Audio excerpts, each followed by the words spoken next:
What we're going to do now is open up for questions.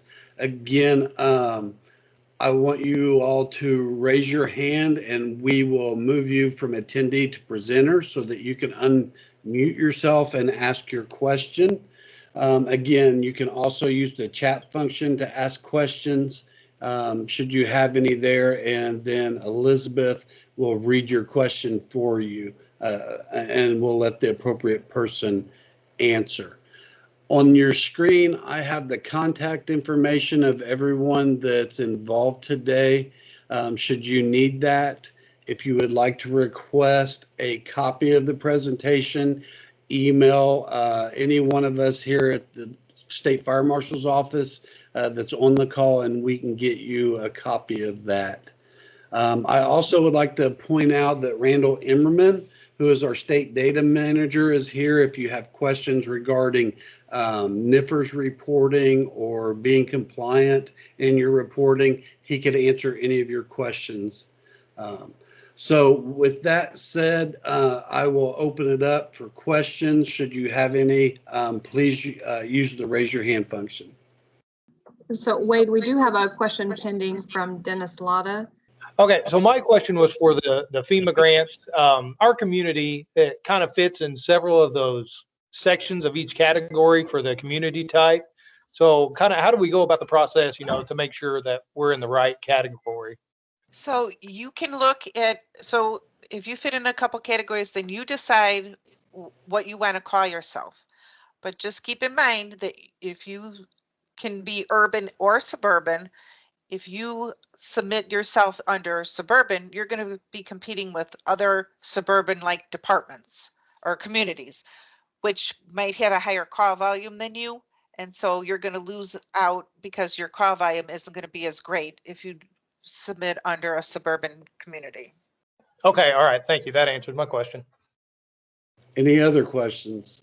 Well, I would say our grant symposium was successful. Nobody has really any questions that I'm hearing or seeing. Again, you can always email any one of us. We'll be happy to get your answer that you need. And again, we'll just give it a few more minutes here if somebody thinks of something they would like to ask. And in the meantime, Fire Marshal, do you have any closing remarks you'd like to say? Well, real quick, just a couple of things, and I'll pose these questions back to our FEMA partners. Again, the financial statement, weakest need, I'm sorry, not the weakest need, but the weakest area, and is a great need.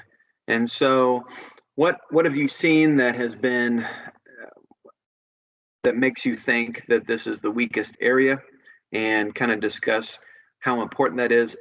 Additionally, I think in our last session, someone asked about in the narrative, is it, do we get a better chance of success by writing a lot of information and putting a lot of narrative into that? And I think we have Charles Connolly talked about 4,000 characters is not enough to write the narratives. Can we add more? Just maybe speak to the narrative a bit, and is more narrative important, or is it better to be concise and to the point? Less is more. So the more concise you can be on the information in the narratives, the better, because originally the peer review was done all together in one place where 6 people were sitting at a table and 3 of them read the application, and it was for a week at a time, and it was like all day long. Well, now due to the COVID, everybody is doing the peer panel review from their house, so they're not sitting there all day. So they look at it and then can walk away and then come back to it or whatever. But you want to make the narrative as simple as possible, because these reviewers have a ton of applications that they need to get through, and so you want to just make it easy for them to understand. So shorter is better, less is more, but be sure that you meet the criteria that is given to you in the guidance documents of what is needed in the narrative sections and what the reviewers are looking for. And when you do the narratives, stay on topic. I see, a lot of, I look at a lot of applications where they talk about its financial need, but now they're talking about their community type, the types of vehicles they have, this and that, everything but what they're supposed to be talking about in the narrative section. So stay on topic for that specific narrative. And then in the financial need, the reviewer really needs to know why you don't have any money. So, your operating budget is so much, and then you can list out where it all goes so that at the end of the year, you're left with, $25, and that's not enough to buy new turnout gear. So you have to be specific on why you can't buy what it is that you're asking for. And you should be able to do it in 4,000 characters.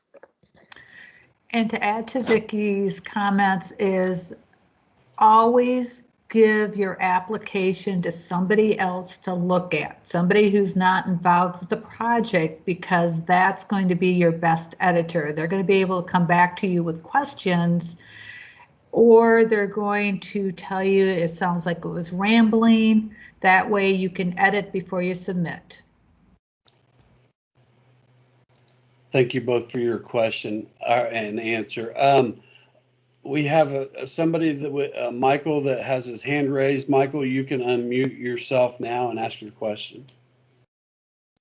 Hi, how you doing? Michael Mulcrone from LaPorte Fire Department.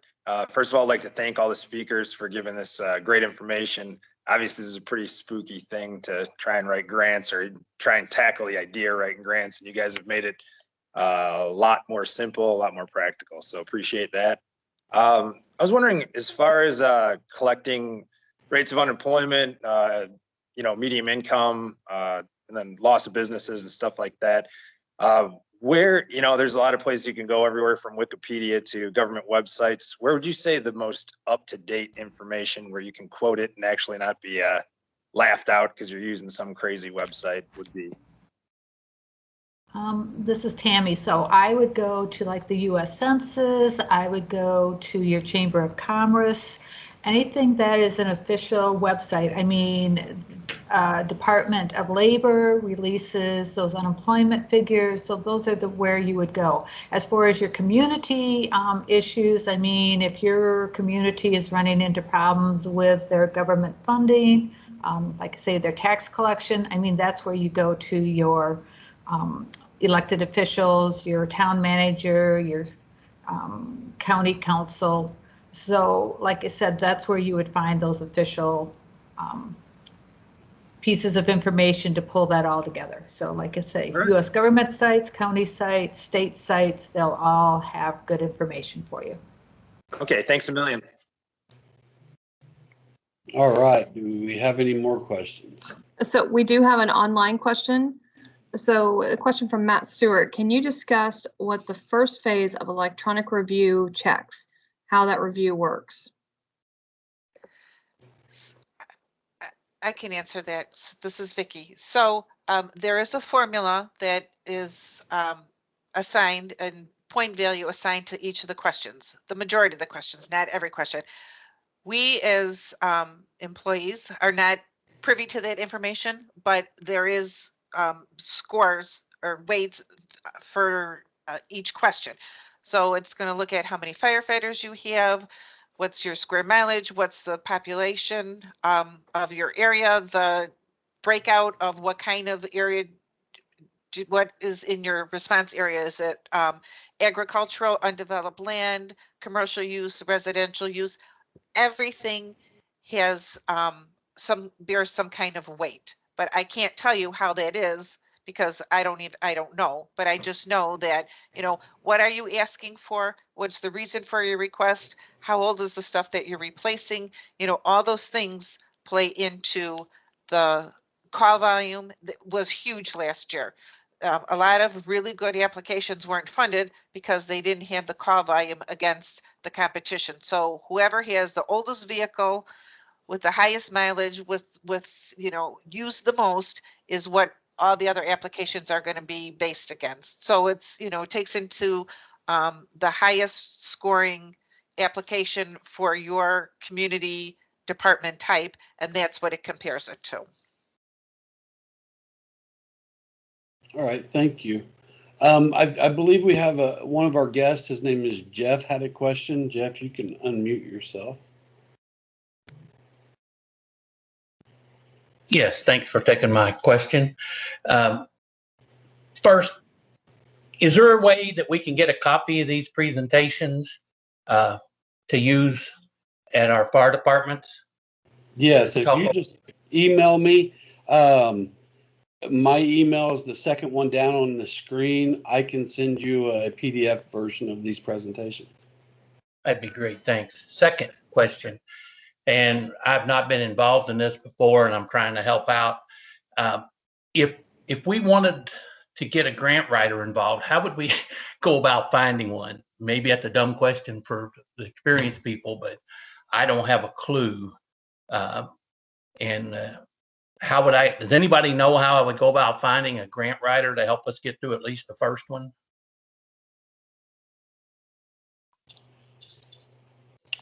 So Hey, I'll jump in real quick on that.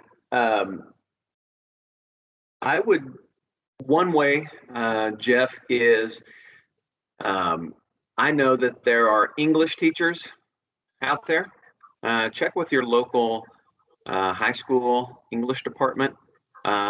Many times, and I know this personally, they are willing to help write, and it may be difficult with the time frame right now, but certainly moving forward, many times they're willing to help out. They're obviously excellent people at English and writing, and they're also would be willing to help review grants as well. So checking with your local school teachers, they are a great resource. And then I'll back to Wade or someone else to see if there's other ways. And again, I'd reach back out to Troy Weimer, and I know a number of folks have reached out to him about the success that he found in his department, and he may have some additional information for you as well. But back to anyone else that might want to jump in on that. All right. This is Tammy. So some of the other resources in your community, reach out to your local United Way. I mean, they use a lot of grant writers for their organization. Your local Chamber of Commerce, they may have a list. If you have a volunteer organization in your city, a volunteer center, a retired senior volunteer program, they may have grant writers, or they may know of some. So those are some of the other resources you have in a community. And like everybody said, is reach out to another fire department, see if they've used their grant writer in the past. Okay, thanks. all right, thank you. Do we have any more questions, Elizabeth, in chat? I don't see any other hands raised. Nothing at this time. Okay. Well, again, we would like to thank everybody for attending today. If you would like to get your continuing education credits for this, please make sure your name, first and last name, is written in the chat panel. That way, once we record all of this, we can add those 2.5 hours to your ACADAS portal. Thank you again to our speakers today. Everybody did an outstanding job, and I really appreciate the time and effort you put in to making grant writing a little bit easier for the Indiana Fire Service. So thank you. If there are any other questions, please email us. We'll be happy to get you the information you need. Marshall Thacker has something to say. Go ahead, Fire Marshal. Hey, thank you. Yeah, and I would echo the comments about the Chamber of Commerce. Michael, you were asking about demographics, and they are an excellent source, probably the most up-to-date information. And also, many of you on the call are probably anxious. It appears to be an overwhelming process. In a previous department where I served, we were fortunate enough to receive the SAFER grant, and just going into that grant and then all the follow-up from it just seemed overwhelming. And I can tell you, I asked and sought out help from locals and then FEMA. I was calling them all the time And to be honest, I was pleasantly surprised by the response and assistance provided. So please reach out to our FEMA partners. They are there to help, and they're excellent sources of information.